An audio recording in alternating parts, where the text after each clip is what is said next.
story about an idea. A word you've heard in the news, whispered in political debates, a word that for many is just a sound, a distant concept. That word is Sharia. But what if that word stopped being distant?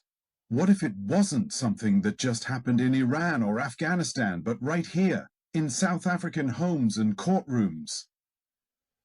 I want you to pause for a moment. Look around you. Think about your daughter, your sister, your wife. Think about your son. Think about the life you've built, with all its struggles and its triumphs. Now, I want you to imagine a different South Africa, and I need you to listen, not with fear, but with the courage to understand what is at stake. This isn't just about politics. This is about people. It's about the braai in your backyard, the glass of wine in your hand, the freedom to love who you choose, to worship how you choose, to build a business and leave an inheritance for your children as you see fit. The research we're drawing from today paints a picture of Sharia that is complex, but we must focus on what it means in practice, in the places where it is the law of the land. Think Iran, Afghanistan, Saudi Arabia, the list goes on, and maybe, just maybe, South Africa.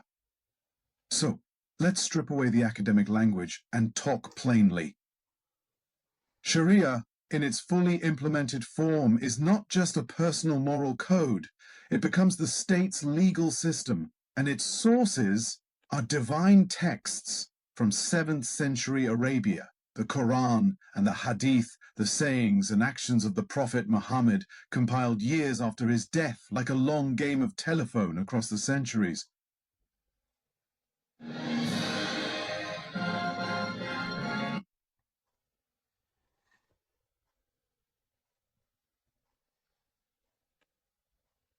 Imagine that becoming the foundation for the Constitution of South Africa.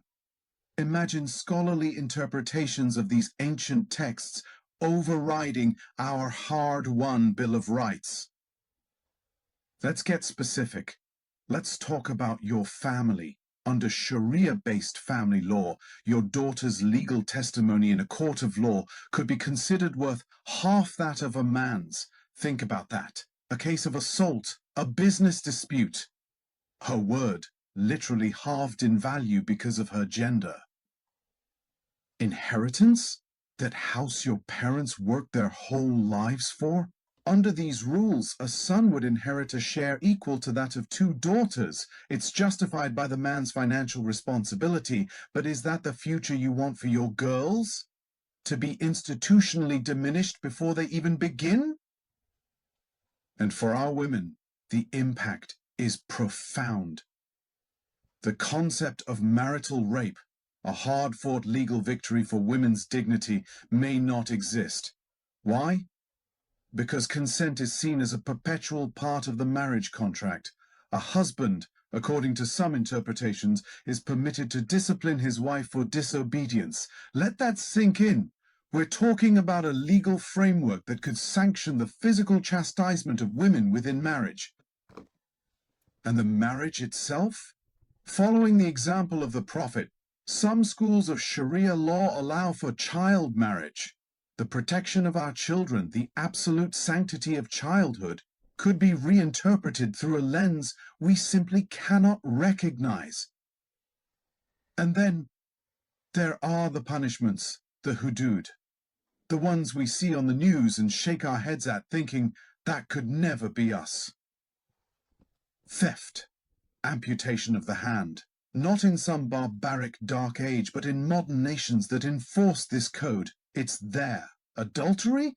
For a married person, the punishment can be death by stoning. Stoning.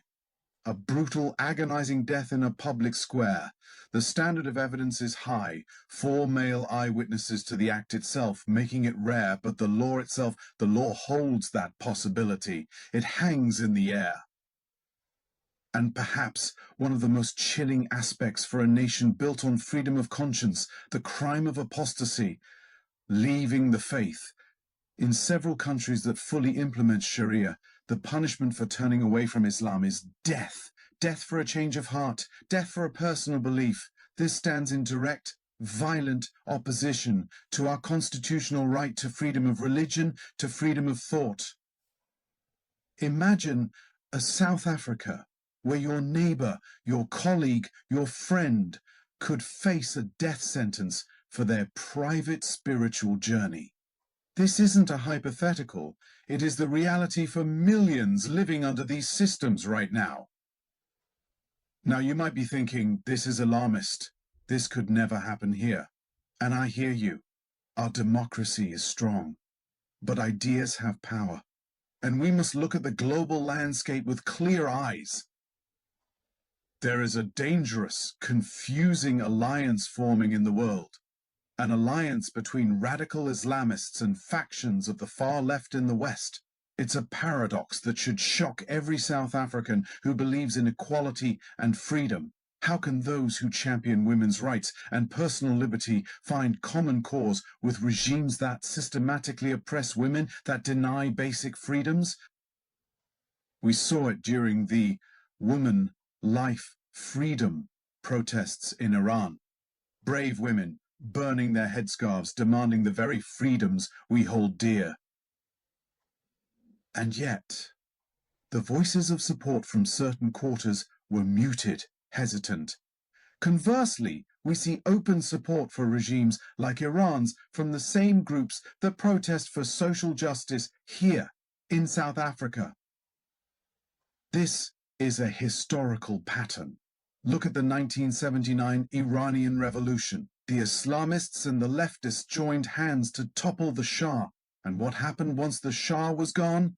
The Islamists turned on their leftist allies, hunted them down, and eliminated them. They were used as useful idiots, a temporary tool to be discarded once their purpose was served.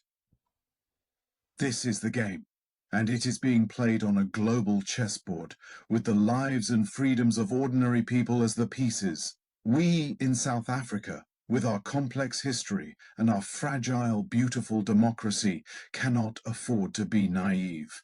We cannot be the next pawns in this game. This report is not an attack on our Muslim neighbors. This is about the political ideology of Islamism, which seeks to merge mosque and state into a single theocratic entity. This is a warning to every South African of every race, every creed, to our white compatriots who have built livelihoods and legacies in this land. Imagine that legacy subject to laws where your lifestyle, your freedoms, your very safety could be criminalized. To our black brothers and sisters who fought a long and bitter struggle for equality and dignity, imagine a new system of inequality based not on race, but on religion and gender, being layered upon the old wounds. This is not the future we fought for. This is not the South Africa of Nelson Mandela and Desmond Tutu. This is not the nation of Bryce and Ubuntu. So, what do? We do not meet this challenge with hate or with fear. We meet it with clear-eyed knowledge. We meet it with unwavering courage. We meet it with a fierce, unyielding love for this country and for the freedoms we have all fought for and for which so many have bled.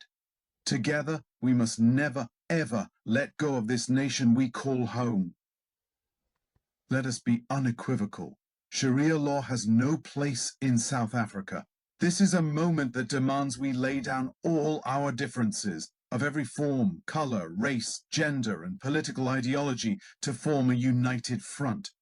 We must stand together to ensure that we stop anything and any resemblance of anything that might seek to turn our beloved South Africa into a Sharia-controlled Islamic state or anything even close to that. No ways, not here, not ever. For this cause alone, let us unite.